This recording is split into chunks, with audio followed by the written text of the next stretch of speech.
여러분 안녕하세요. 황금 같은 배당금을 받을 때까지 배당주를 매수하는 황금 거북입니다. 오늘은 배당을 주지 않는 비보존 헬스케어 주식에 대해 분석을 하도록 하겠습니다. 시가총액 2,584억에 코스닥 396위를 기록하고 있는 중형 주식입니다. 기존의 주력으로 LED 사업을 했지만 지금은 헬스케어 사업 부문으로 전환 중입니다. 이렇게 전환되고 있는 회사 같은 경우 초반에는 단기 순손실을 기록하는 경우가 많으니 참고해서 보시면 좋습니다. 그리고 52주 최고가 대비 현재 주가가 많이 낮아진 편입니다. 황금 거북이의 구독자이자 멤버십 가입자인 방주린님의 가족이 비보존 헬스케어 주식을 매수했다는데 걱정이 되신다고 합니다. 전망이 어떤지 분석을 하겠지만 이런 분석 요청에 대해서는 귀찮다고 생각하지 않으니 방주린님은 편안하게 물어보시면 됩니다. 그런 걱정은 날려버리 거북거북. 황금 거북이도 비보존 헬스케어 주식에 대해 처음 들었기 때문에 다른 종목보다 시간이 많이 걸렸던 것 같습니다. 바로 분석을 하지 않고 며칠 동안 여러 자료를 확인해보고 영상 분석을 시작하고 있는 중입니다. 아무튼 비보존 헬스케어 같은 경우 매출액이 400억대를 벗어나지 않고 있습니다. 또한 5년 연속 단기 순손실을 기록한다는 점에서 황금 거북이의 투자 기준 첫 번째 관문에서부터 막히는 중입니다. 하지만 투자 활동 현금 흐름이 높다는 부분은 다행이라고 생각합니다. 그리고 아직까지는 부채 비율이 100% 미만을 유지하려고 노력하는 모습이 보이는 비보존 헬스케어입니다. 다만 그동안 황금 거북이가 투자를 했던 주식회사들과는 달리 유보율과 당좌 비율이 많이 낮아 재무적으로는 안정성이 높다고 할 수는 없습니다.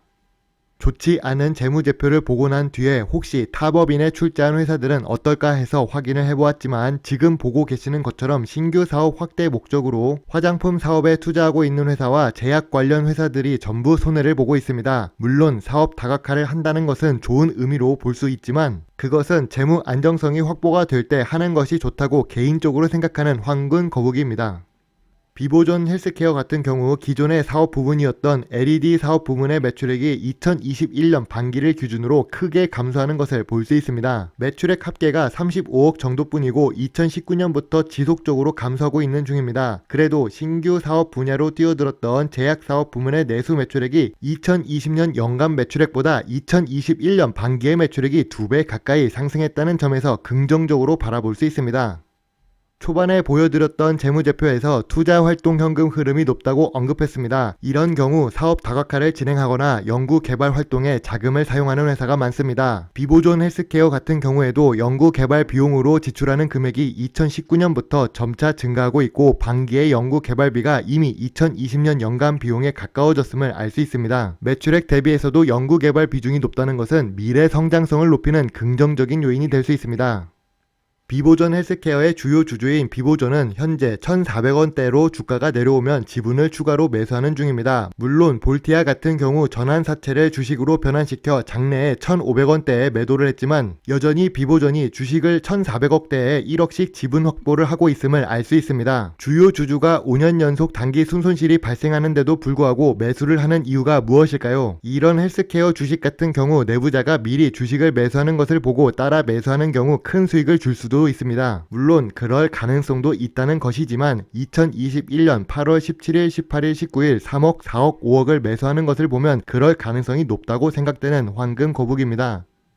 비보존 헬스케어 주식 투자 포인트를 크게 세 가지로 찾아보자면 제약 산업으로 업종을 전환했다는 부분에서 높은 미래 성장성이 있다는 것을 들 수 있으며 주요 주주가 1,400원대에 집중적으로 지분 확보를 하고 있다는 점입니다. 그리고 비마약성 진통제인 오피란제린의 신약 개발이 2021년 7월 3상에 돌입한 이후 앞으로 한 번은 더 큰 상승을 할 수도 있을까란 기대를 할 수 있습니다. 하지만 전통적인 투자 기준으로 보는 재무제표에서 5년 연속 단기 순손실을 기록한다는 부분과 본업인 LED 매출액이 감소했다는 점이 있습니다. 그리고 탑업인에 출자한 회사들이 여러 가지가 있는데 좋은 결과를 내지 못하고 있는 중입니다. 2020년에 상승했던 거래 물량이 남아있다는 것도 투자를 할 때 주의해서 봐야 할 부분이라고 생각하는 황금 거북입니다. 현재 주가가 2020년 10월에 비해 고점 대비 47%나 하락을 해서 엄청 저평가된 상태가 아닌가 싶겠지만 재무제표가 좋지 않아서 쉽게 매수 단초에 손이 올라가지 않는 황금 거북이입니다. 그래도 황금 거북이가 매수를 한다면 1차 지지선 1,500원, 2차 지지선 1,400원을 생각하고 있습니다. 현재 이동평균선 121선과 200일선 아래에 있어서 낮은 주가는 맞지만 2000년 상승했던 물량이 워낙 많아서 그 거래 물량이 소화되기 전까지는 지켜볼 예정입니다.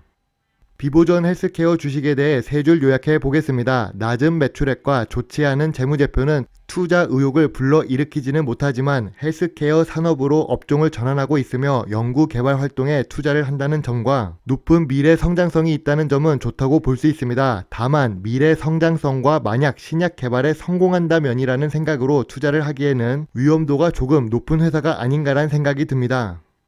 높은 연구 개발비와 미래 성장성 그리고 주요 주주가 계속 지분을 확보해 간다는 점에서 혹시라는 생각에 투자를 조금은 해볼까라는 생각이 들지만 황금거북이는 보수적인 투자 성향을 갖고 있는 주식 투자자입니다. 연속으로 단기 순손실을 기록한다는 점과 불안한 재무 안정성을 갖고 있고 중요하게 생각하는 배당이 없다는 부분이 황금거북이가 매수 포기를 하게 만들었습니다. 황금거북이는 그래서 관망 의견을 제시합니다. 물론 신약 개발 기대감이 남아있고 주요 주주가 1,400원대에 매수를 하고 있다 는 점에서 1,400원과 1,500원 사이에 매수를 하면 적어도 주요 주주와 동등한 위치에서 기대를 해볼 수 있습니다. 하지만 지금 같은 시기에 코스피나 코스닥이 상승할 확률보다는 테이퍼링 이슈와 주식 예탁금이 줄어들고 있고 환율이 지속 상승하는 모습을 보며 하락할 가능성이 높아 보수적으로 접근하는 것이 좋다고 생각합니다. 오늘도 부족한 영상이지만 끝까지 시청해 주셔서 감사합니다. 물론 투자의 책임은 매수 매도 단추를 누른 본인에게 있음을 잊지 말아주세요. 감사합니다. 황금거북입니다.